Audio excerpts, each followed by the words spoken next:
नमस्कार मंडळी. तर आज आहे संक्रांत आणि तुम्हा सर्वांना मकर संक्रांतीच्या खूप खूप शुभेच्छा. दुःख असावे तिळासारखे, आनंद असावा गुळासारखा, तुमचे अवघे जीवन असावे तिळगुळासारखे. मकर संक्रांती सणाच्या तुम्हाला आणि तुमच्या परिवाराला खूप खूप शुभेच्छा. तर इथे ना माझी महाराष्ट्रीयांना स्पेशल अशी इथे पुरणपोळी बनवणं चालू आहे. तर आज मकर संक्रांत आणि मकर संक्रांत दिवशी ना आपली महाराष्ट्रीयन पद्धतीची ना आपण प्रत्येकाच्या घरी ना ही पुरणपोळी बनवली जाते. आणि हा सण ना 14 जानेवारीला असतो. आणि इथे ना तिळगुळ घ्या तुम्हाला गोड गोड बोला असं म्हणण्याची सुद्धा प्रथा आहे बरं का या मकर संक्रांतीला. आणि या सणाला पतंग उडवण्याचा इतका मोठा असा आनंद असतो ना, खूप मोठा म्हणजे आनंद आहे.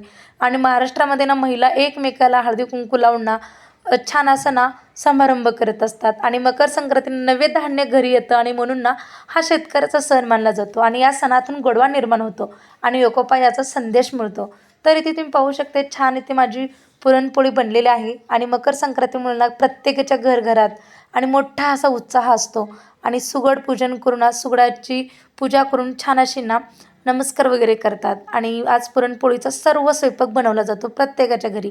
आणि मकर संक्रांतीने हा सण हिंदू धर्मातील एक महत्त्वाचा सण आहे बरं का. आणि इथे मी छान अशी ना पुरणपोळी बनवलेली आहे. आणि खूप धावपळ असते बरं का या सणामध्ये प्रत्येक स्त्रियांची. आणि इथे पण माझी तशीच गडबड चाललेली आहे. आणि इथे तुम्ही पाहू शकता स्पेशल अशी ना महाराष्ट्रीयांना मी इथे पुरणपोळी बनवलेली आहे. आणि तुम्ही पण ना पुरणपोळी बनवली का नक्कीच कमेंट करून सांगा.